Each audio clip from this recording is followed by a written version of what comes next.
반갑습니다. 오대영 라이브 오대영입니다. 명태균 씨가 추가 폭로를 예고했습니다. 2,000장이 더 있다며 매일가도 1년이 넘게 걸릴 것이라고 했습니다. 명 씨의 반박에 대해 대통령실은 재반박하지 않았습니다. 재보궐선거가 5개 선거구에서 치러지고 있습니다. 그 결과가 정치권에 미치는 파장을 단도직입에서 짚어보겠습니다. 함께할 네 분 소개해드리고 본격적으로 시작하겠습니다.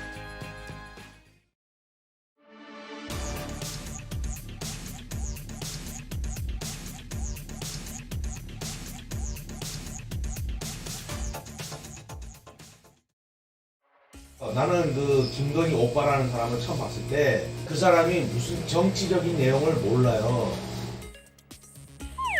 명태균 씨는 김건희 여사의 친오빠에 대해 정치적인 이야기를 나눌 상대가 아니라고 설명했습니다. 철없는 우리 오빠, 무식하면 원래 그렇다. 김건희 여사가 이 대화에서 지칭한 오빠가 대통령이 아니라 친오빠라는 대통령실의 해명에 대한 반응이었습니다. 김건희 여사의 오빠라는 사람이 가질 수 있는 정보가 어디까지 됐어? 내가 그 김건희 오빠하고 토론했겠냐? 의논했겠냐? 방금 들으신 것처럼 이렇게 격분했었던 명 씨. 그러나 몇 시간 뒤 다른 언론과의 대화에선 친오빠인지 대통령인지 기억도 안 난다고 답했다는데요. 기억도 안 나요. 그게 오빠란 말이 있는지 없는지도 몰랐고. 기억이 안 나요. 그게 한 2,000장 돼요. 기억하겠어요? 너무 많아서 기억이 안 난다면서도 중요 내용이 담긴 카톡이 아주 많다고 강조했습니다. 네, 친오빠를 가리킨 것이었다라는 대통령실의 반박에 대해서 명태균 씨는 아니다라고 JTBC 취재진에게 재반박을 한 상황인데 오늘 대통령실에선 추가 입장이 나오지 않았어요.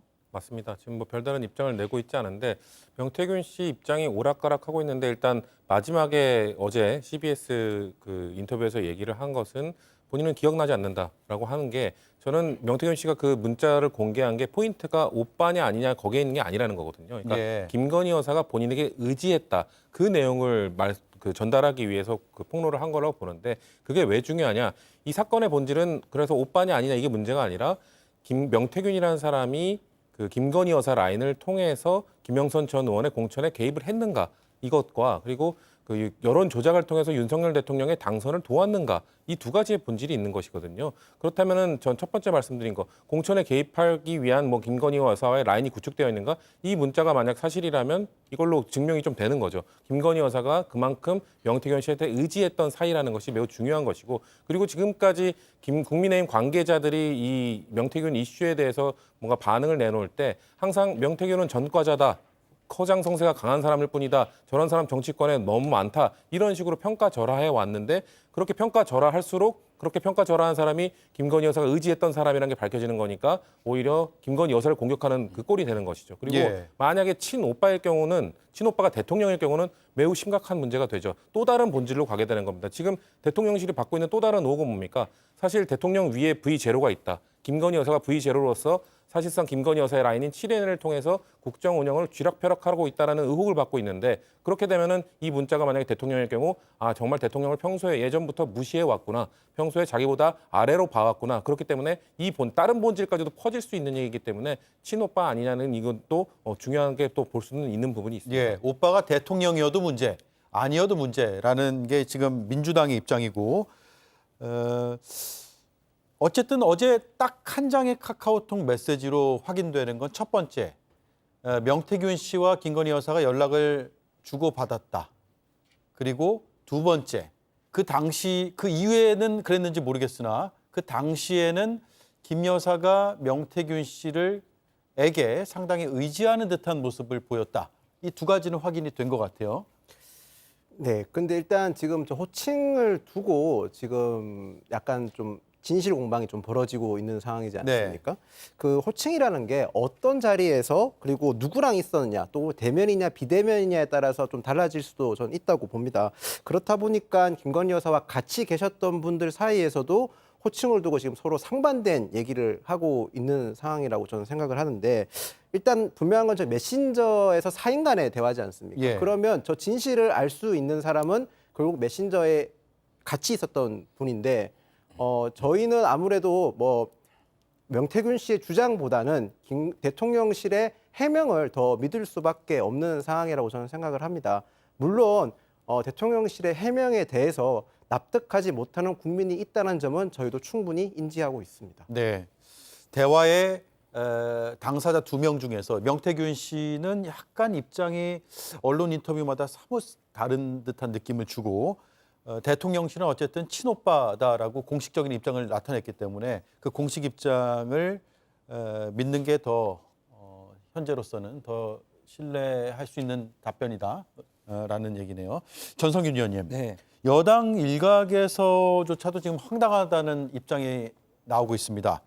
뒷감당 우려까지도 지금 얘기가 나오는 그런 상황까지 지금 치닫았어요.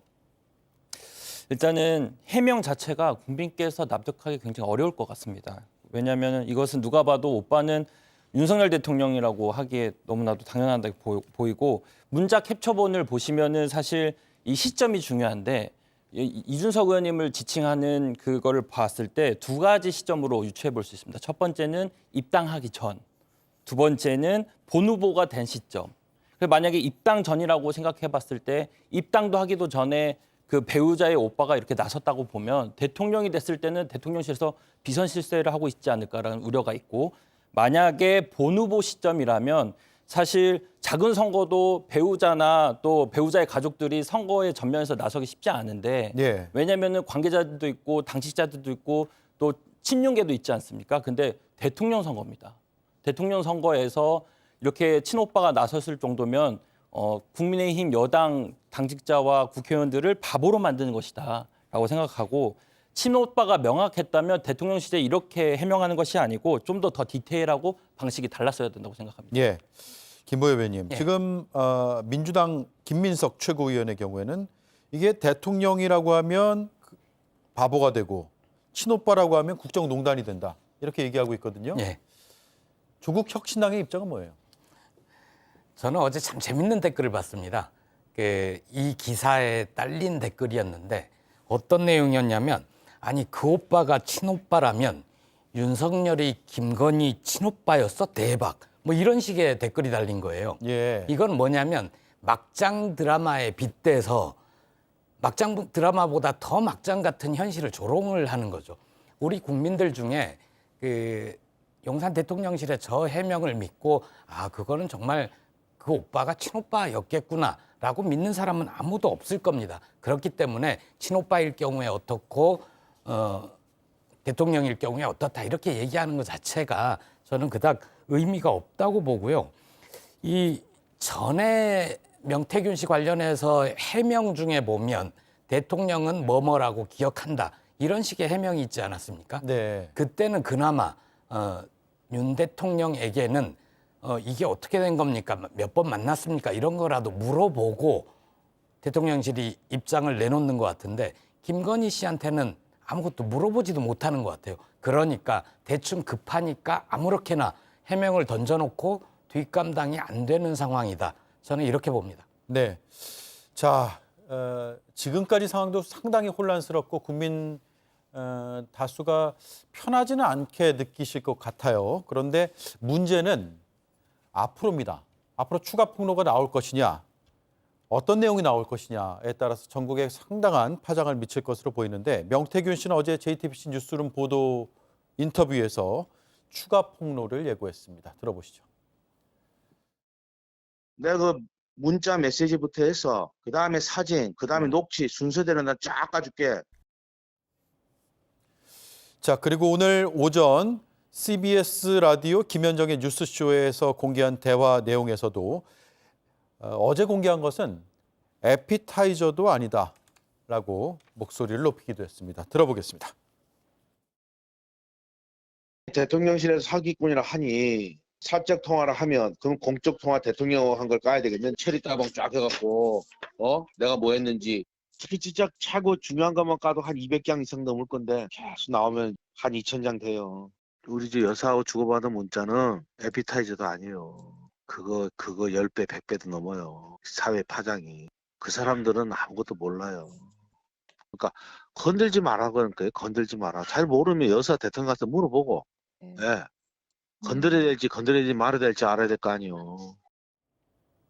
오늘 추가로 녹취나 카카오톡 메시지 캡처는 공개하지 않았거든요. 그렇죠. 추가 폭로가 조만간 나올 걸로 보세요.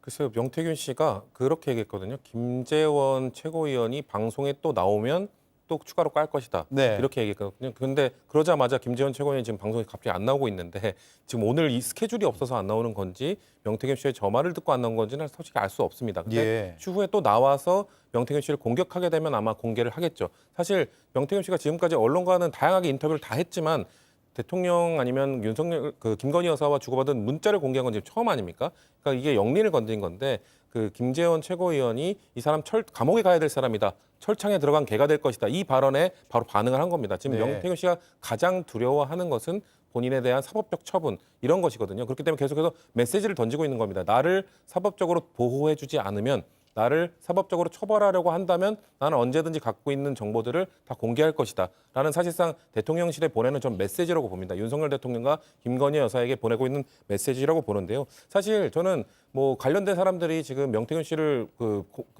평가절하하는 발언만 하고 있지 고소고발을 많이 하고 있지는 않거든요. 대통령실도 마찬가지입니다. 사실 대통령실이 민주당에 대해서는 어떻게 했습니까? 최고위원을 고소고발하기도 하고 또 뭔가 나치직 선동한다면서 강한 논평을 내기도 하고 또 언론에 대해서는 어떻게 했습니까? 언론에 대해서 또 징계를 주고 고발사주 의혹도 하고 뭐 이런 강력하게 대응을 했는데 유독 명태균 씨에게 대해서만 아주 소극적으로 대응하고 아주 관대하게 대해주고 있단 말이죠. 아직 고소고발 소식은 안 들리죠. 안 하고 있죠. 이 사실 대통령실의 입장이 뭐 다 명백하다면 뭐 명태균 씨가 다 거짓말을 하고 있다면 아니 한 나라의 대통령과 영부인을 두고 저렇게 많은 말을 하고 있는 사람에 대해서 어떻게 고소고발을 안 하죠? 저는 대통령실이 이렇게 건드리지 않는 이유가 명태균 씨가 갖고 있는 통화 내역이나 아니면 문자 내역이나 이런 것들이 아주 방대하기 때문에 지금 2,000장이라고 하고 있지 않습니까? 그렇기 때문에 건드리지 못하고 있는 것이다. 폭탄이 터질 것을 두려워해서 자신들이 몸을 사리고 있는 것이다라고 보여집니다. 네, 김재원 최고위원이 입장을 추가로 안 내면 추가 폭로가 없을 것으로 보세요? 아니면 그것과는 무관하게 뭔가 나올 것이다?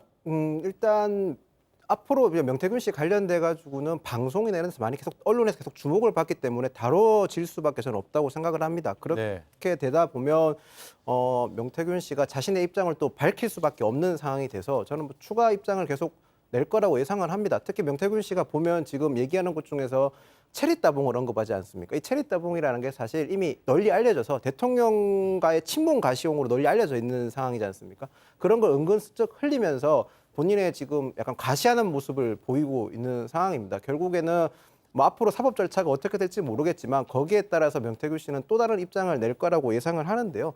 근데 문제는 저희 당에서 이렇게 입장을 밝힐 수가 없는 것 중에 하나가 어쨌든 명태균 씨의 저 사적 통화는 결국 명태균 씨와 대화한 사람만 내용을 알 수가 있는 상황입니다. 네. 그렇기 때문에 저희가 뭐 선제적으로 입장을 내거나 또 해명을 할 수도 없는 상황입니다. 그래서 대통령실에서 앞으로 뭐 추후에 해명을 하게 될 상황이 온다면 조금 더 국민들께서 납득할 수 있는 조금 더 많은 국민들이 납득할 수 있는 충분한 설명이 반드시 동반되어야 될 것 같다는 생각이 듭니다. 예.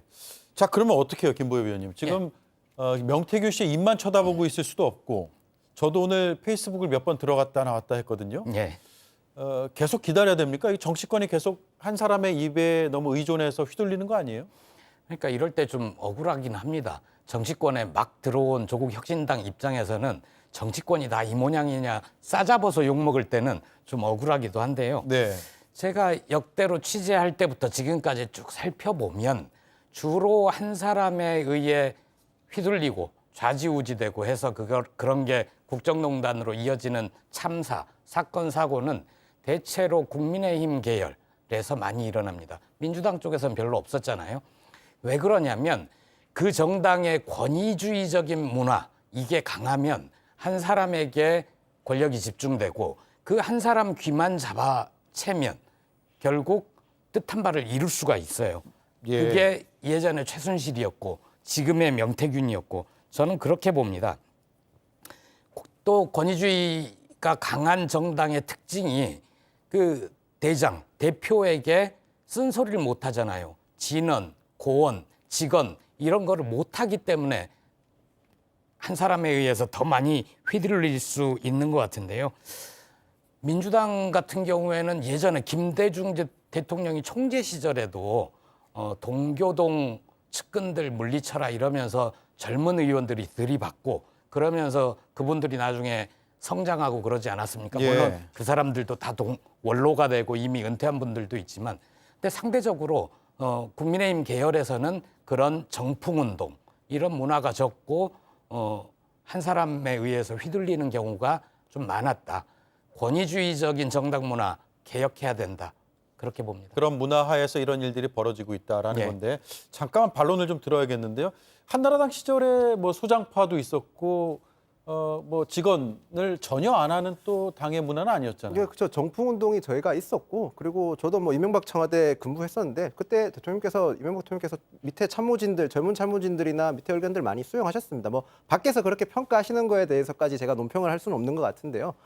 그리고 아까 말씀하신 것 중에서 뭐 대형 참사 이런 거 같은 경우는 뭐 꼭 국민의힘 계열에서 많이 일어났다 그렇게 얘기하시는 것보다는 그냥 전반적으로 안전사고가 그렇게 났는 것까지 정쟁으로 끌어들이는 건 조금 저희 입장에서는 유감스럽게 생각을 합니다. 예, 안전사고 얘기였어요? 아니면 아니요. 국정농단 여기서 참사라는 건 예. 국정농단 같은 큰 사건 예. 사고 네. 그거였습니다. 표현에 대한 이해가 서로 달랐던 것 네. 같습니다. 알겠습니다. 자, 대선 여론 조작 이게 사실 지금 가장 뜨겁고 어찌 보면 본질일 수 있는데 여론 조작이 사실이냐 아니냐 의혹이냐 소멸될 의혹이냐 이겁니다. 일단 민주당에서 어떤 주장을 하는지 먼저 들어보겠습니다. 이 여론조사들이 윤석열 캠프와의 교감 속에서 또는 보고용으로 치러진 것이 아닌가, 공표된 것은 아니기 때문에 어떤 목적을 가지고 만들어졌고 이것이 필요했을 사람이 누구인가, 이걸 봤을 때 제가 볼 때는 윤석열 캠프가 아닌가 그렇게 지금 단계로는 판단할 수밖에 없고요. 명태균 씨가 뭐 개인적인 자기 그 영향력을 좀 더 확보하기 위해서 신뢰를 얻기 위해서 데이터를 이렇게 좀 가공하지 않았나라는 의심 속에서 쭉 보고 있거든요. 네. 홍준표 대구시장은 이런 입장을 밝혔습니다. 민주당을 향해서 이번 일을 계기로 여론조작기관 정비를 좀 해달라. 다수당이니까 좀 할 수 있지 않느냐. 예전에 소수당이었기 때문에 하려고 해도 못했다라는 취지의 그런 입장도 나타냈습니다. 전성균 의원님, 네. 이 대선 여론조사 조작 의혹 관건은 뭘까요? 그러니까 대선 여기 나타낸 건 이제 경선 때인데 사실 그 경선 때 이제 미공표 자료다 보니까 사실 그 자료가 오픈되지 않았기 때문에 경선에 영향을 주지 않았다고 생각을 합니다. 네. 그래서 사실은 그 조작의 여부보다는 사실 그거를 지시했는가 안 했는가가 제일 중요하다고 생각합니다. 아, 이게 이제 공표된 여론조사가 아니라는 전제하에서 네네네. 조작은 있었더라도 그게 경선 결과를 뒤집을 정도는 아니었다라는 전혀 공표가 되지 않았기 때문에 영향을 주지 않았고, 예. 그리고 이제 중요한 지점은 이제 그거를 캠프가 또는 윤석열 대통령 그 당시 경선 후보가 지시를 했는가 안 했는가가 중요한 네. 거거든요. 만약에 지시를 했다면은 뇌물죄 또는 정치자금법 위반이 될 수도 있습니다. 그렇기 때문에 지시를 했는지 안 했는지가 저는 논쟁이 될 것 같고, 진실은 윤석열 대통령 친윤계 또는 이제 명태균 시장 이 세 가지 이제 분류가 진실을 알 텐데 하루 빨리 이 진실이 나타났으면 좋겠고, 지금 모든 언론과 대한민국 정치가 그 명 사장님 때문에 많은 민생 이슈가 지금 다 블랙홀처럼 빨려 들어가고 있는데 하루 빨리 정리돼서 빨리 민생 이슈가 더 드러났으면 좋겠습니다. 네. 빨리 좀 정리가 됐으면 좋겠다는 이야기인데 어떻게 정리가 될까요? 그 참 하루하루 새롭게 의혹이 나오고 있고 주장들이 부딪히고 있는 상황인데 잠깐 김보엽 의원 의견을 듣고 싶은데 예. 지금 이게 여론조사 조작 의혹이잖아요. 경선 예. 당시에. 그리고 실제로 그 녹취를 실행했다면 정말 이 조작이 되는 거는 맞고, 그런데 경선에 영향을 주지 않았을 것이다라고 지금 분석하고 있거든요. 전성균 의원은 같은 생각이세요? 아니요, 그렇지 않습니다. 왜냐하면 미공표 여론조사도 정치 고관여층, 언론인, 정당의 주요 관계자 이분들이 뭐 앞에 받은 글, 받은 정보해서 공유를 다 합니다. 이른바 지라시로 그렇습니다. 이제 퍼져나갔다. 예. 그래서 미공표된 조사 결과도 야, 그래? 내가 알기로는 이 사람이 1등 같은데 뒤집었어? 여론이 이렇단 말이야? 라고 해서 정치 고관여층에 영향을 상당히 끼치고요. 이 명태균 씨가 강혜경 씨 여론조사 회사 전화한 녹취록을 보면 뭐 2,000개 좀 어떻게 해, 곱하기를 어떻게 해라고 얘기를 하잖아요. 예. 실제 여론조사 결과 여론조사를 하다 보면 특정 연령층, 특히 젊은 분들 20대 이런 쪽은 응답률이 지나치게 낮아서 그 몇 표본을 가지고 샘플을 맞추기 위해서 보정 작업이라는 걸 합니다. 네. 보정 작업은 그 비율에 맞게끔 해야 되는데 이 명태균 씨 같은 경우에는 특정 답변에 곱하기 몇을 하는 방식으로 장난을 친 것 같아요. 지지율을 정해놓고 거기에 맞추는 형식이라는 예. 거잖아요. 그래서 이 명 씨가 한 건 여론조사가 아니고, 그리고 명태균 씨가 조사 전문가도 아니잖아요. 텔레마케팅을 하던 분이어서 이분은 오히려 여론조사라는 외피를 쓰고 여론조성 혹은 여론조장, 여론조작까지 나아가는 그걸 가지고 자신의 영향력을 키우지 않았나 네. 이렇게 생각합니다. 네, 물론 그 녹취가 정말 그대로 실행이 됐는지, 그리고 그 녹취 자체도 중간중간에 편집이 있는지 없는지까지는 우리가 아직 네. 확인할 수 없는 상황이라는 점도 함께 말씀을 드리겠습니다. 지금 대선 경선 얘기를 하고 있는데 대선 본선 때도 뭔가 이런 여론 조작 의혹 이런 것들을 제기하는 목소리가 조금씩 나오는 것 같아요. 민주당 쪽에서는요. 근데 아직까지는 뭐 그게 뭐 좀 구체성이 좀 떨어지기 때문에 이 정도까지 경선 과정에서 여론 조작까지 했다면 본선에서도 할 수 있는 것 아닌가, 그렇게 하면서 의구심을 갖고 있다는 거죠. 얘기가 나오는 거 단계인데, 아마 하나하나 살펴보면서 좀 정황이 드러나면은 좀 더 본격적으로 문제 제기를 할 걸로 보입니다. 근데 사실 이 부분이 지금 명태균 씨가 유독 여론 조작 관련해서는 상당히 방어적 스탠스를 취하고 있거든요. 왜냐면은 본인의 이 법적 처벌과 연관이 되기 때문이거든요. 그렇기 때문에 명태균 씨가 아무리 다른 거는 다 공개를 하더라도 이 여론 조작 관련된 부분은 공개를 안 할 가능성이 높습니다. 그리고 저는 그럼에도 불구하고 이것을 뭐 수사를 하든 조사를 하든 어떻게든 밝혀내야 된다고 말씀드리고 싶은 것은, 명태균 씨가 그런 얘기했었죠.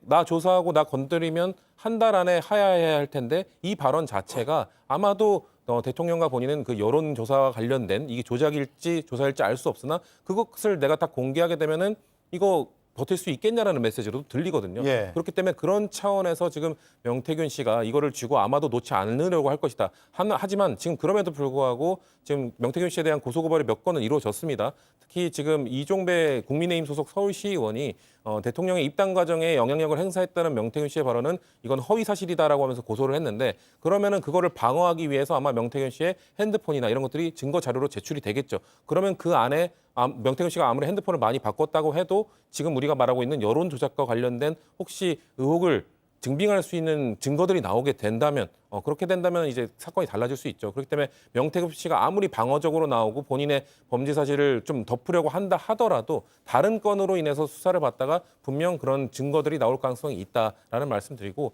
마지막으로 지금 홍준표 시장이 저희 당에게 뭐 여론 조작 그거를 좀 정비할 수 있는 그 제도를 마련하라고 하는데, 네. 저는 제도가 필요한 게 아니라 문화를 바꿔야 됩니다. 어떤 문화를 바꿔야 되냐? 전 세계에서 여론조사로 정당의 후보 공천자를 결정하는 나라는 대한민국 한 국가밖에 없습니다. 왜냐하면 여론조사가 갖고 있는 이런 맹점, 한계 이런 것들 때문에 어느 나라도 여론조사로 그 공당의 후보를 결정하지 않습니다. 그렇기 때문에 이런 문화를 좀 바꿔야 된다. 여론조사를 통해서 후보를 결정하는 이 문화를 바꿔야지 제도적으로 참 이거를 막기는 어렵다는 말씀드립니다. 네. 당원이 주로 이제 투표를 해서 결정하죠. 그렇죠. 그러니까 뭐 아예 전당원 직접 투표를 하든가 이런 식으로 가야지 중간에 몇 명에 대한 샘플만 뽑아서 여론조사를 하는 것, 이런 것들은 사실 문구 하나에 따라 퍼센테이지가 달라질 수 있는 것이기 때문에 네. 사실 그래서 단일화 여론조사 할 때마다 문구를 뭘로 할 것이냐로 항상 다툼이 있지 않습니까? 네. 그렇기 때문에 저는 이런 여론조사를 통해 뭔가 후보자를 결정하는 것, 차라리 전당원 투표로 가는 것이 맞지, 이거는 적절하지 않다고 생각합니다. 네. 민주당에서 선제적으로 그렇게 해주면 좋을 것 같네요.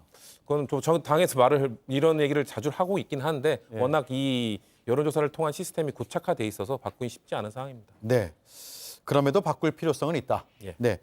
김은영 의원 보시기에는 대선 경선 때 여론조사에 조작이 있었다고 보세요? 지금 저 정도의 녹취를 바탕으로? 그러니까 저희가 지금 정확하게 구분해야 될 게 하나 있습니다. 미공표 여론조사와 공표 여론조사는요, 완전히 다른 여론조사라 보시면 됩니다. 물론 중앙선거 여론조사 심의 규칙을 다 따라야 되는 건 맞고요. 예. 여론조사를 하기 전에 이틀 전에 사전 신고를 하게 돼 있는 건 맞습니다. 가중값 비율도 다 정확하게 해야 되는 게 다 맞습니다만 미공표 여론조사 같은 경우는요. 캠프 내에서 자체적으로 쓰는 거기 때문에 캠프에서 여러 가지 변형도 할 수 있습니다. 가령 예를 들어서 실제 지난 대선에서 투표율, 세대별 투표율에 따라서 저희가 이번에 여론조사를 통해서 얻은 값을 보정할 수도 있습니다. 네. 그게 공표되는 게 아니기 때문에 목적은 내부에서 그렇죠. 참고하기 위한 것. 참고용이기 때문에 그것이 불법은 아닙니다. 그게 불법이 아니고 그게 조작이라고 표현하면 안 되는데 만약에 공표형 여론조사에서 그런 일이 있었다. 그거는 굉장한 심각한 범죄고 지금 공표된 여론조사는 언론에 다 중앙선거 여론심의조사위원회 홈페이지를 가면 다 볼 수가 있습니다. 네. 그렇기 때문에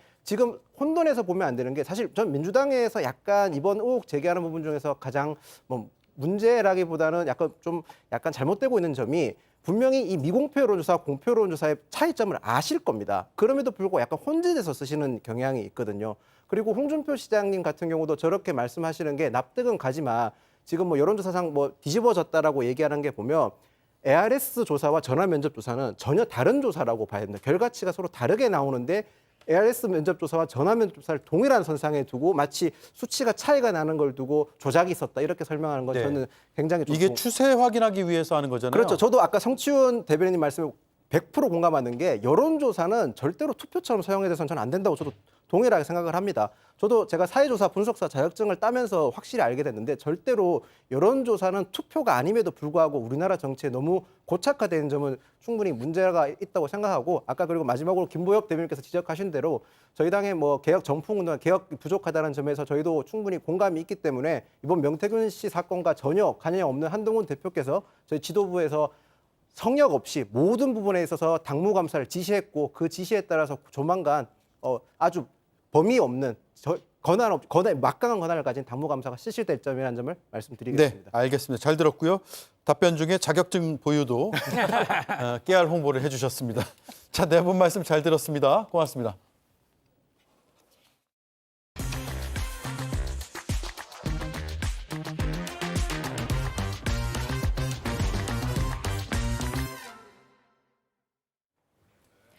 국회 운영위에선 국정감사 증인으로 김건희 여사와 친오빠 김진우 씨, 명태균 씨 등을 채택했습니다. 역시나 오늘도 김건희 여사 얘기가 많이 나왔는데 야당 의원이 조선일보 칼럼을 낭독하며 읽어보라고 권하는 다소 낯선 상황도 펼쳐졌습니다.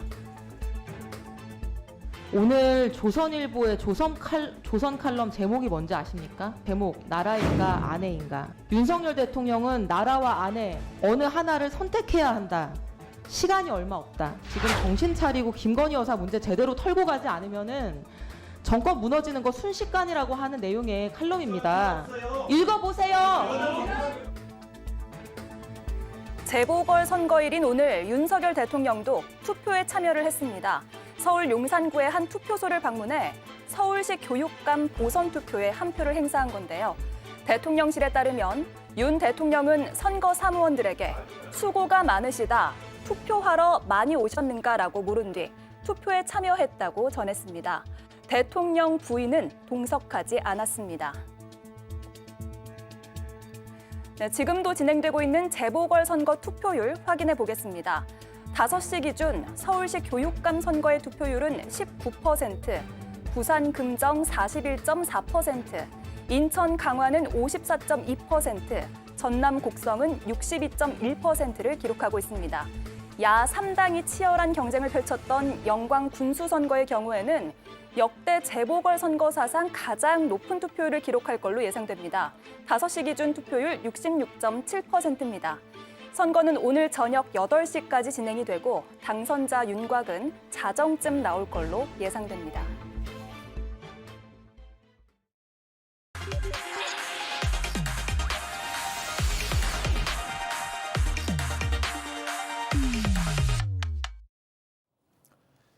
네, 오대영 라이브의 간판 코너 단도직입을 시작하겠습니다. 정치 고수의 맞수 토론으로 진행을 하겠습니다. 오늘도 홍익표 전 민주당 원내대표, 김영우 전 국민의힘 의원 두 분 나와주셨습니다. 어서 오십시오. 안녕하세요. 예, 일주일 금세 가네요. 네. 자, 첫 번째 여당 이슈. 워낙 뜨거운 이슈여서 저는 설명을 더 안 드리고 이수진 앵커가 간략하게 브리핑을 해드리겠습니다. 김건희 여사의 카톡과 관련해서 대통령실 해명이 꼬였다는 지적이 나오고 있습니다. 대화 내용에서 언급된 이 철없는 오빠가 윤석열 대통령일 경우에 야당에선 이렇게 비판할 수가 있겠죠. 카톡 대학 속 오빠가 철없고 아무것도 모르는 대통령이라면 국민이 어떻게 믿고 신뢰할 수 있겠습니까? 반면 친오빠의 경우라도 의혹이 해소되지 않는다는 게 이번 해명의 가장 큰 문제입니다. 김건희 여사의 친오빠라 하더라도 심각한 문제입니다. 김 여사의 친오빠가 그동안 비선 실세로 호가호위 해왔다는 말이기 때문입니다. 그래서 이번 해명, 정치 고수들의 평가와 해석이 필요할 것 같습니다. 자, 바로 단도직입 OX 질문을 드리겠습니다. 대통령실의 친오빠 해명으로 상황이 더 꼬였다 O, 아니다 X. 들어주시죠. 두 분 다 더 꼬였다. 자, 저는 김영우 의원님의 설명이 먼저 듣고 싶어지네요. 처음인데 아무튼 꼬였어요.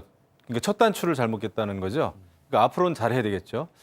왜냐하면은 그 명태균이라고 하는 사람은 지금 허풍인지 뭐 이런 건 모르지만은 2,000장 가까이 그런 뭐 캡처가 됐든 그런 문자 그런 게 있다는 거 아닙니까? 예. 그러면은 이게 이제 앞으로 만약에 명태균 씨 지금 태세로 봐서는 또 공개할 가능성이 꽤 있는데 그런 게 나올 때마다 그러면은 대통령실이 나서서 그 진위 여부를 가려야 되느냐. 완전히 진실 게임으로 가면은요. 명태균 씨를 이기기가 어렵다고 봅니다. 쉽지 않죠. 예, 왜냐하면 명태균 씨는 자기가 공개하는 그거를 정보를 자기 자신이 컨트롤할 수 있고 순서도 정할 수 있고 난이도도 정할 수 있고 위법인지 아닌지 이거 본인이 출제하는 거 아닙니까? 그러면은 대통령실은 거기에 지금 답을 내는 거 아니에요. 이 오빠가 아니라 친오빠라는 거 아닙니까? 근데 그렇게 따라가기 시작하면 한도 끝도 없어요. 그래서 오히려 이런 경우라면 대통령실 내부에 이런 네거티브 대응팀이 모여가지고 김건희 여사와 명태균 씨 사이에 오고 갔던 대화의 내용 아주 자세히는 모를지라도 중요했던 거를 딱 정보 공유를 해가지고 전략을 짜야 되는 게 맞는 거예요. 네. 근데 지금 발등에 불부터 그냥 끌려고 하다 보니까 좀 꼬인 듯한 느낌이 드네요. 네. 네. 이게 가장 큰 문제가 지금 그 사실관계에 대해서 대통령실이나 정부 여당이 대응하기가 난감한 겁니다. 도대체 그 추가적인 폭로 내용이 뭔지, 명태균 씨가 어느 걸 뭘 가지고 있는지에 대해서 정보가 없다 보니까 대응하기가 어려운 거예요. 예. 그러니까 이 사실관계를 알 수 있고 대답을 해줄 수 있는 유일한 사람이 김건희 여사지 않습니까? 근데 김건희 여사를 불러다 놓고 사실관계를 추궁하고 확인해 볼 수 있는 사람은 아무도 없는 거죠, 지금요. 그러니까 김건희 여사 본인이 스스로 확인해 주지 않는 한 접근할 수 없는 거기 때문에 대응이 굉장히 어려워요.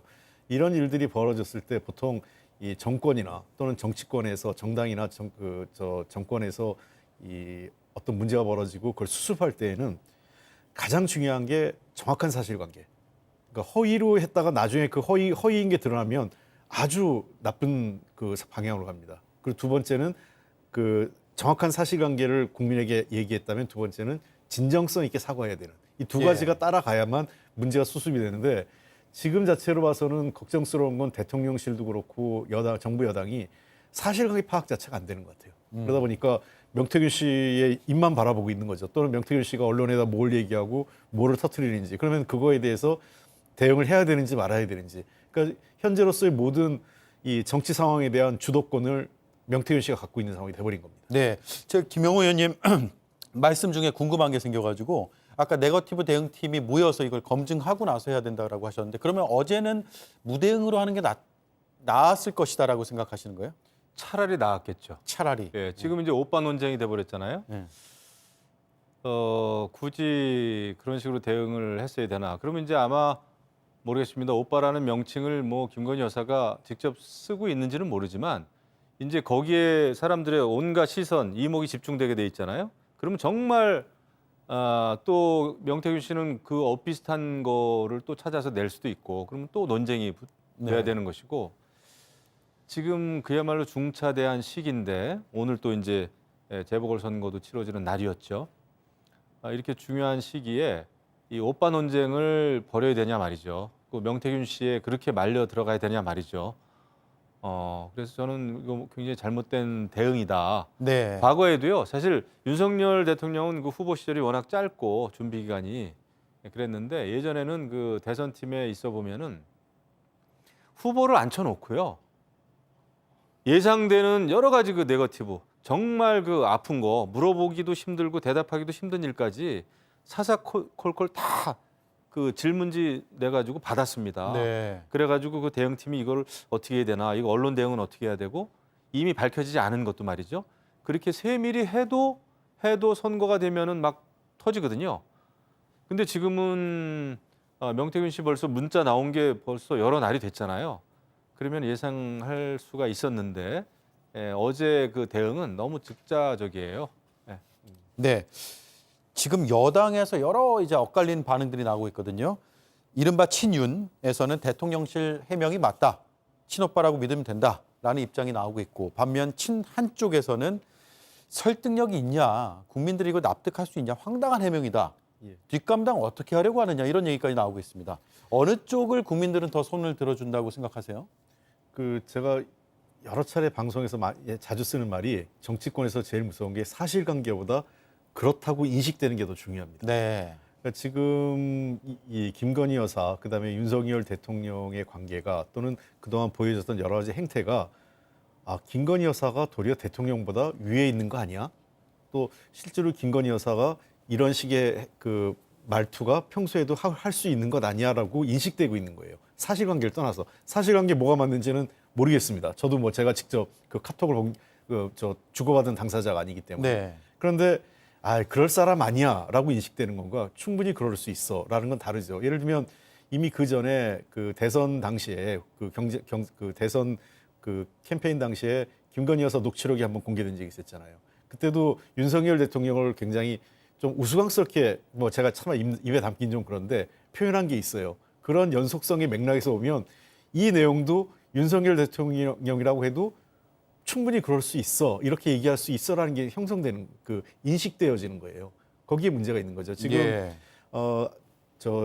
이 대통령실에서 공개되는 여러 가지 행사 사진 보면 거의 그 포커스가 도리어 김건희 여사에 맞춰져 있는 아주 이상한 사진들이 많이 여러 차례 나왔고요. 그런 것들이 누적되고 반복되면서 지금의 오빠 논쟁이 굉장히 사소하고 우스꽝스러운 논쟁인데 전체적으로 정권의 또 윤석열 대통령의 정부의 지지도나 신뢰도를 좌지우지하는 그런 상황까지 번져버린 거죠. 네. 이게 오빠 논쟁이 잘못하면 아저씨 논쟁으로 또 갑니다. 왜냐하면은 뭐 한간의 얘기 들으면 또 아저씨라고 호칭한다는 얘기도 있단 말이에요. 예. 만약에 또 다른 어떤 그 카톡 내용에 아저씨라고 카톡 내용에 오고 간 게 있으면 이 아저씨가 또 누구냐? 예. 이거 가지고 또 그러면 그렇겠네요. 얼마나 우스꽝스러워지겠어요. 그래서 일일이 대응해서는 안 되고 큰 줄기에서 지금 이 사안이 어떻게 가고 있고 이게 어떻게 튈 거고 그러면은 여기에 대해서는 대통령 되기 전에 벌어졌던 일이라면 이러이러한 자초지종과 함께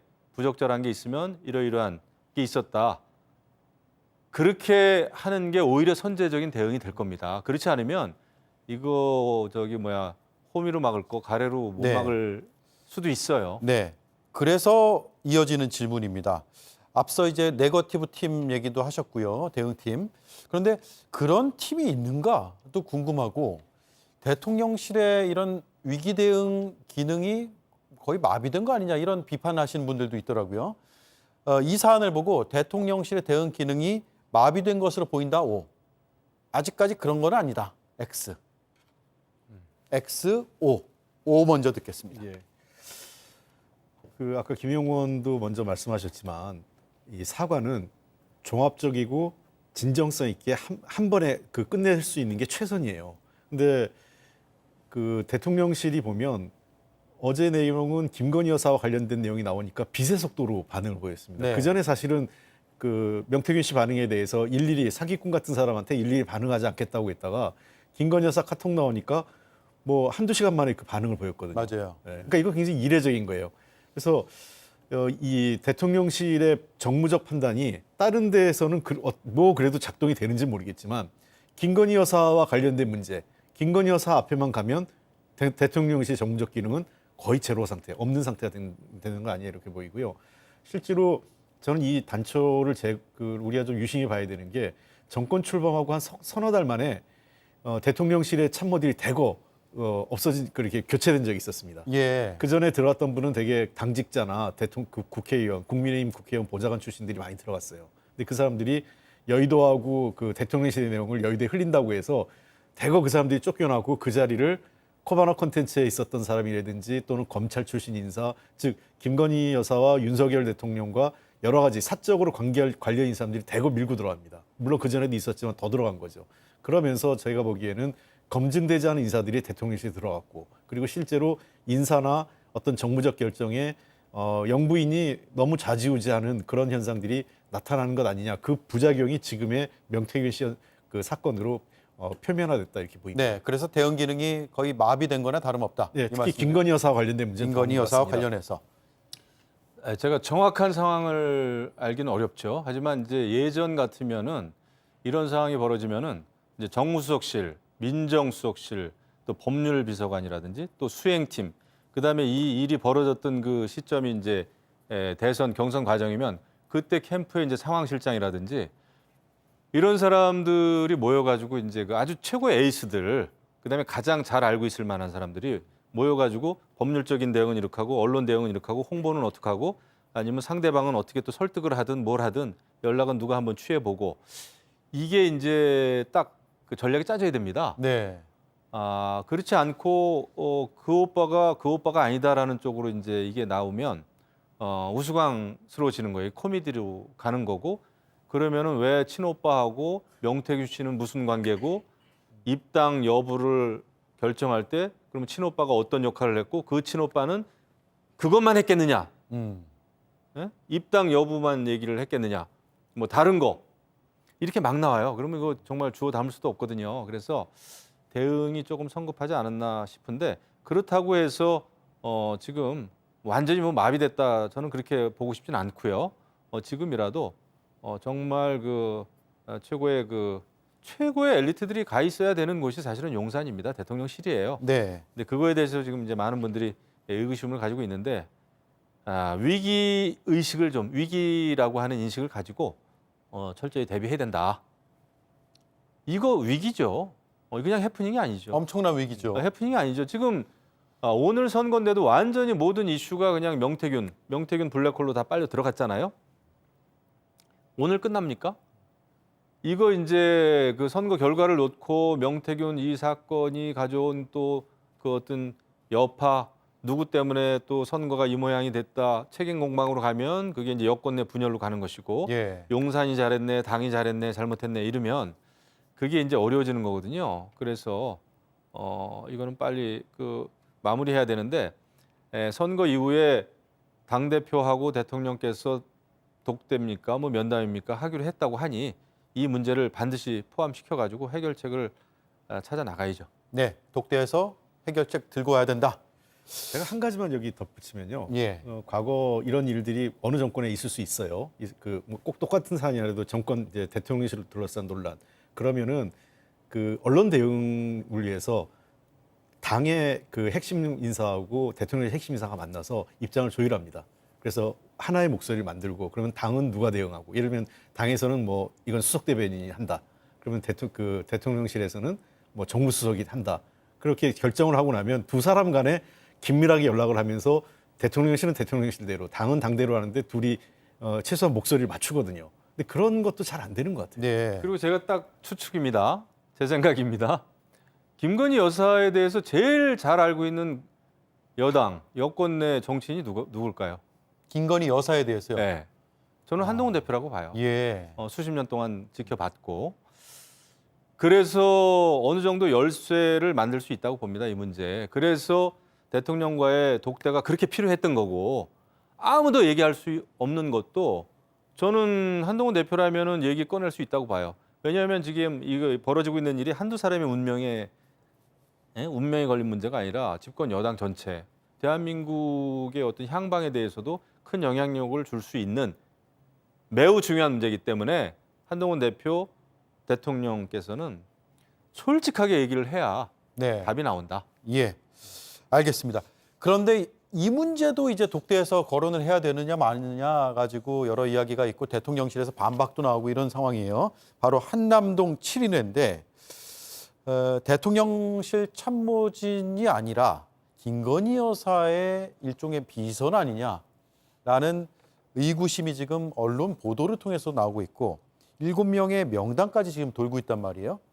그래서 이 한남동 7인회의 실체 여부와는 별개로 어쨌든 언론에서는 규정이 돼 있습니다. 근데 이런 7인회 같은 모임 혹은 그런 라인 이런 것들이 과거에는 전례가 없는 일인가? 아니면 과거에도 비슷한 일들은 늘 권력 주변에 있었느냐? 이게 궁금하거든요. 전례 없다, O, 아니다. 비슷한 일은 있었다, X 들어주시죠. 참 애매한데 네. 이게 OX로 얘기하는데 어쨌든 저도 뭐 네, X 이런 일은 없었다. 왜냐하면 제가 이 왜 전례가 없는 일인가를 여쭤본 이유는 이렇게 하면 전례가 있다는 거잖아요. 아니 없다는 거죠. 없다. 아까 전례가 없다? 예. 그럼 O로 하셔야겠네요. 아, 전례 없는 일이다, O. 전례 없는 일이다? O. 전례가 없다? 전례가 없다. 전례가 없다. 전례가 있죠. 그러니까 전례가 있다. 있다고 보는 헷갈리네요. 거예요. 그러면 OX 질문에 제가 없는은 약간 질문이 좀 전례가 헷갈렸어. 있다, 없다. 예. 근데 지금은 전례가 있다. 오케이. 있다, 없다. 전례가 있다로 하겠습니다. 아, 두 분 다 전례가 있다. 근데 좀 제가 왜 전례를 질문을 드리냐면 보통 이제 대통령 주변의 이런 비선 조직 얘기는 좀 나왔는데 영부인의 비선 조직 여부, 의혹 이런 것들은 처음인 거 아닌가라는 생각이 들었는데 영부인의 비선주지? 그래서 제가 이게 전례가 있다 없다가 참 애매하다는 게 예. 전례가 있다는 얘기는 없다로 하시죠 그러면. 예, 전례가 있다라고 얘기할 때 얘기는 대통령실에서도 실세 라인이 있어요. 뭐 예를 들면 아무래도 이제 그 대통령이 되는 과정에서 풍채한 노숙을 같이 한 사람들 있지 않습니까?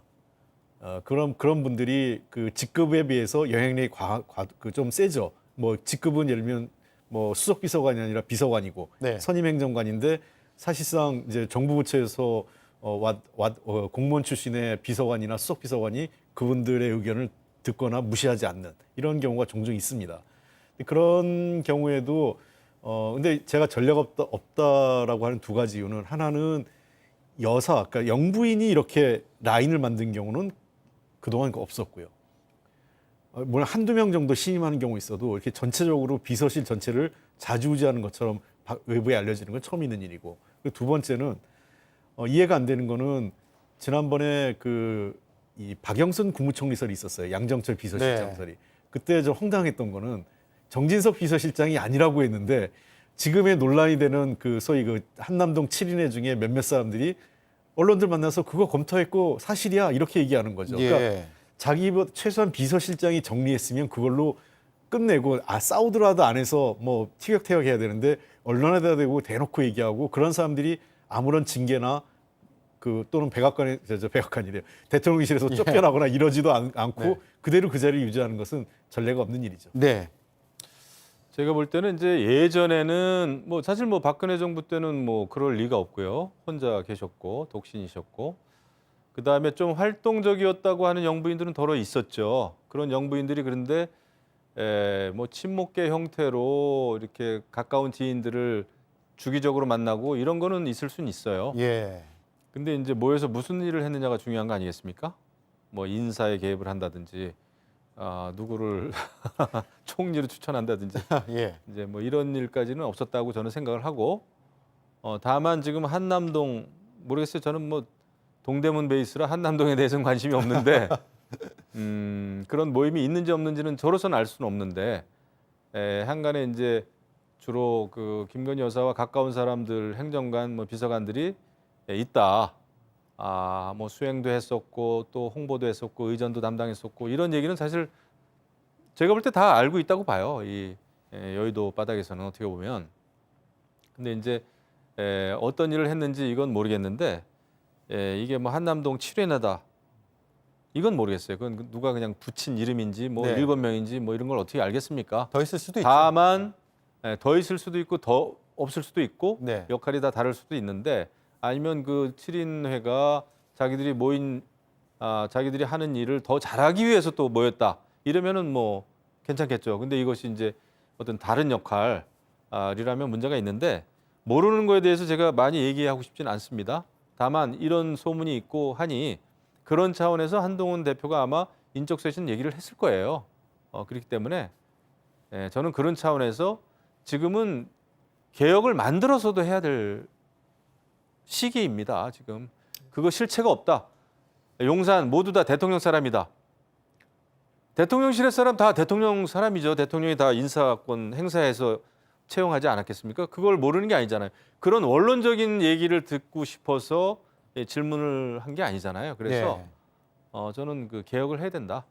아무튼 그 독대든 면담이든 그 해가지고 그 변화를 가져오지 않으면 안 되게 지금 생겼어요. 예. 그게 국민의 눈높이인데. 알겠습니다. 독대에서 가져와야 될 결과물이 상당히 많아 보이네요. 첫 번째 주제는 여기까지 하고 이번엔 선거 얘기 좀 해보겠습니다. 이수진 앵커가 전해드립니다. 여러분, 한동훈 대표 지지하시죠? 네! 잘 안 들려요? 지지하세요? 네! 그러면 윤희정 후보를 당선시켜주세요! 어두컴컴해질 때까지 부산 금정에서 유세를 이어간 국민의힘 지도부 모습입니다. 최대한 성의를 다하겠다는 설명인데요. 마지막 날까지 저희가 진심을 보이기 위해서 왔습니다. 오늘 여기서 하루 자고 갈까 합니다. 반면 민주당 지도부는 재보궐선거와 관련해서 어제 특별한 일정이 없었습니다. 그러다 보니까 3파전이 벌어지고 있는 전남 영광에서도 민주당 장세일 후보의 차량은 이렇게 널널했습니다. 다만 어제에 이어서 오늘도 이재명 대표는 이렇게 투표 독려를 했죠. 오늘이 재보궐선거일입니다. 서울교육감, 전남 영광 곡성군수, 또 강화군수, 부산 금정구청장, 국민 여러분이 주권자로서 꼭 한 표를 행사하십시오. 국민의힘의 절박함, 더불어민주당의 초연함, 이번 선거 양당 대표들에겐 어떤 의미가 있는 걸까요? 자, 땡땡땡에 달린 운명, 첫 번째 금정구에 달린 운명을 보겠습니다. 이제 투표가 1시간 반 정도 이제 남았어요. 부산 금정에서 만약에 국민의힘이 진다면 한동훈 대표와 윤석열 대통령 둘 모두에게 치명타가 된다. O, 아니다. X. 치명타가 아니다. 둘 모두에게의 방점이 찍혀 있는 것 같은데요. 먼저 들어볼까요? 예. 어쨌든 이번 선거는 지난 강서구청장 선거하고는 좀 국면이 다릅니다. 일단 여권이 올인하지 않았어요. 그때는 강서구청 보통은 국회의원 보궐선거하고 달리 그 지방선거, 그러니까 지역 단체장 재보궐선거 같은 경우는 그게 정권 심판론이 크게 작동하지 않습니다. 예. 이번 선거는 좀 미니 선거예요. 그러니까 단체장이 4개 정도 걸린 선거이기 때문에 한 10개 이상 되면 또 그리고 그 판이 수도권에 있고 또 수도권 충청권과 같은 스윙보터 지역에 좀 많이 있으면 정권 심판론이 크게 작동을 하는데 이번은 그 호남하고 그 강화 또 금정 이건 양쪽이 약간 좀 텃밭 같은 지역이기 때문에 여기서 그 크게 지금 정권 심판론이 막 작동하지는 않고 올인하고 있는 상태는 아니라고 생각을 합니다. 그리고 이미 여러 가지 그 경우의 수를 놓고 한동훈 대표도 그렇고 윤석열 대통령도 그렇고 이 그 구청장 선거의 결과, 그러니까 지방선거 이번 재보궐선거의 결과를 이렇게 크게 부각시키려고 하지 않는 방식, 로키로 접근하고 있는 거죠. 상당히. 네. 정권 심판론이 작동하지 않기 때문에 둘 모두에게 타격이 될 수는 없다. 일정 정도는 작동을 하는데요. 선거는 지면 무조건 힘듭니다. 그러니까 금정선거에서 지면 국민의힘이나 윤석열 정부가 당연히 저 선거 패배에 대한 대국민 사과라도 하고 뭐 겸허하게 받아들이고 국정을 쇄신하겠다 이런 입장은 나올 텐데 이미 여러 가지로 흔들려 있는 그 대통령과 정부 여당에 이거 갖고 뭐 치명타가 돼서 뭐 자리를 내놔야 되고 이런 상황은 아니라고 봅니다. 홍익표 대표님이 참 합리적이세요. 예. 굉장히 저는 지금 민주당 지도부에서는 정권 심판론 얘기하고 있거든요. 그러니까 제가 최근에 만나본 그 야권 인사 중에 제일 정확하게 말씀하신 것 같은데 저는 그게 현실이라고 봅니다. 그러니까 한동훈 대표가 당 대표니까 당에서 치른 당 후보가 지면은 좋지는 않습니다. 상처가 나죠. 예. 하지만 사실은 지난번 총선을 생각해 보세요. 총선 때도 사실 대패를 했는데 국민의힘이 한동훈 대표가 비대위원장으로서 총선을 진두지휘했습니다. 근데 졌어요. 그런데도 불구하고 당대표가 됐습니다. 63% 지지율로. 그건 뭐냐면 한동훈 대표의 잘못이라고 생각을 별로 안 하는 거예요, 사람들이. 나름대로 한동훈 대표는 변화를 하려고 했고 뭔가 개혁을 하려고 했는데 그게 잘 안 먹혔다.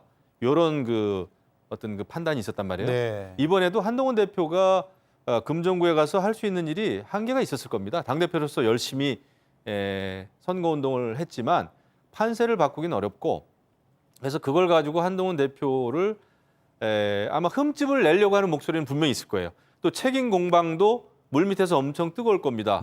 대통령실 때문에 졌다 아니면 한동훈 대표가 뭐 자기 정치하느라고 이걸 못했다 윤한 갈등만 일으키고 말이죠. 나올 수 있는 얘기가 뻔해요, 제가 볼 때. 하지만 그럼에도 불구하고 치명적이긴 어렵다. 네. 저는 두 분 생각이 거의 생각합니다. 비슷하네요. 그러니까 어떤 자리를 뭐 예를 들어서 뭐 한동훈 대표에게 뭐 물러나라는 요구가 거세고 뭐 이런 일은 없을 거라는 말씀이죠. 예, 그리고 또 지금 최고위원 구성도 최고위원들도 한동훈 대표를 그만두게 하고 본인들도 다 옷 벗고 나가가지고 이렇게 하기가 어려워요. 지금 한동훈 말고 그러면 다른 사람이 그러면 이제 또 비대위원장이 되든 뭐 당대표가 돼야 되는데 지금 대통령실이 만약에 잘못된 거를 올바르게 지적하고 개혁을 이야기하고 김건희 여사의 의혹에 대해서 일침을 가할 수 있는 또 다른 당대표가 있을 수 있을까요?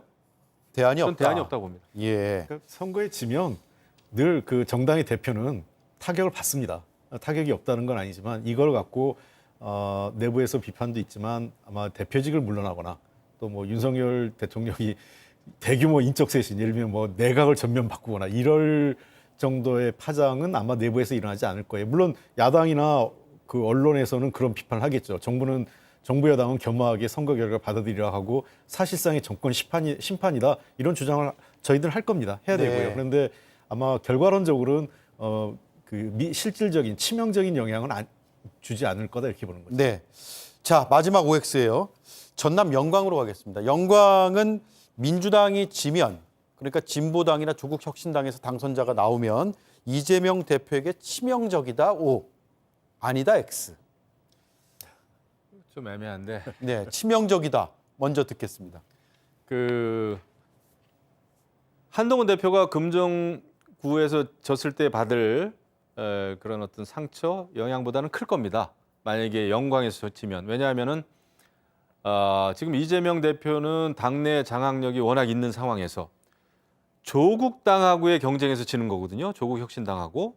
조국혁신당은 그야말로 지역구 의원도 하나 없고 비례대표로 구성된 당이고 조직이나 금전면에서도 민주당에 비해서는 약하고 이런 상황에서 한동훈 대표는 만약에 졌다.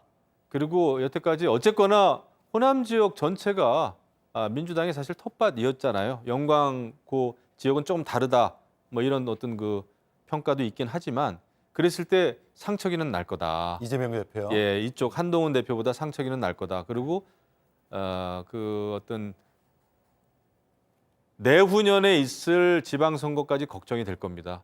조국당하고 또 경쟁을 해야 되거든요. 그러면 예. 특히 호남에서 만약에 조국당이 그러면 계속 후보들을 낸다 했을 때 이재명 대표로서는 타격이 있죠. 그래서 그런 면에서는 타격이 있는데 크게는 없을 거예요. 크게는 없고 워낙 세니까 지금 한동훈 당내에서. 대표보다는 조금은 더 있다. 그리고 지방선거의 영향이 어떤 구도적인 측면에서도 좀 있을 수 있다. 이 말씀이네요. 저는 민주당이 받는 타격은 좀 있을 건데 이재명 대표가 받는 타격은 그보다 더 적을 거다 이렇게 봅니다. 왜 그러냐면 첫 번째는 지금 호남의 민심이 민주당에 대해서 약간 좀 불편한 게 있는 건 사실인데요. 네. 그게 이재명 대표와 민주당이 좀 분리돼 있어요. 그러니까 왜 이재명 대표와 똘똘 뭉쳐서 잘 못 싸우냐. 그리고 호남의 정치인들이 왜 제 역할을 못하느냐. 이 불만이 많거든요. 그런 측면에서 선거 결과가 이재명 대표에 대한 지지 철회가 아니라 좀 더 그 이재명 대표를 중심으로 정권과의 싸움을 더 잘하라 이런 경고성일 가능성이 높다. 그리고 두 번째는 이거는 아까도 제가 얘기했지만 여당에게 만약에 그 영광에서 국민의힘 후보가 나와서 졌다면 그건 치명적이죠. 예. 그러나 지금 그 상황이 아니라 진보당 후보, 그다음에 조국혁신당 후보, 민주당 후보 3명의 3파전이기 때문에 누가 이기든 간에 이것은 호남의 민심을 한번 되돌아보는 중요한 성찰적 계기가 될 거다 이렇게 생각을 하고 예. 민주당 입장에서도 만약에 저는 뭐 대체로 지금 얘기가 결과는 나쁘지 않을 거다라는 얘기를 하고는 있는데 당내에선 만약의 경우 지금 이제 가정을 전제로 한 거니까 결과가 나빴을 경우 민주당이 패배한다고 그래도 저는 이것이 도리어 좋은 보약이 될 수 있다. 보약이 될 수 있다. 예. 알겠습니다. 토론 시간이 다 됐습니다. 12시 자정 전후로 결과가 나온다고 하니까요. 지켜보고 분석이 맞는지도 한번 따져보죠. 다음 주에 또 뵙겠습니다. 고맙습니다. 네, 감사합니다.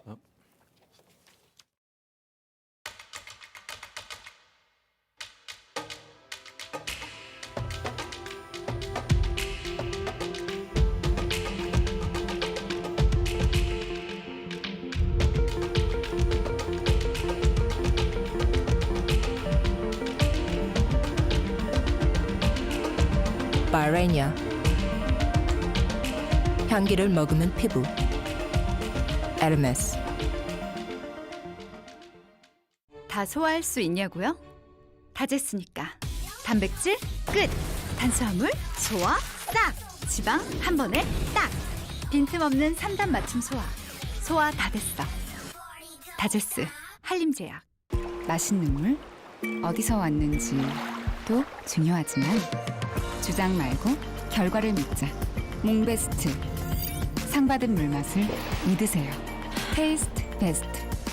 몽베스트. 뉴스에 영부인 얘기밖에 없는 것 같다. 이런 불만을 많이 듣습니다. 그럴 만도 한 게 지난 일주일 키워드 김건희로 검색해보니 3,282건의 기사가 떴습니다. 대통령을 제외한 주요 정치인 모두를 압도한 수치입니다. 그런데 특검, 명품백, 카톡 같은 부정적 키워드 몇 개를 배제하고 재검색했더니 그 숫자가 미미해졌습니다. 좋은 기사를 찾기 어렵다는 의미로 해석됩니다.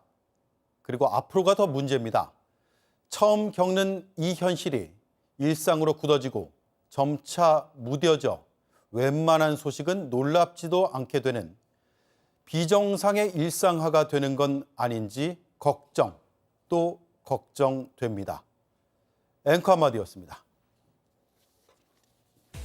네, 오대영 라이브 마치겠습니다. 내일 뵙겠습니다. 고맙습니다.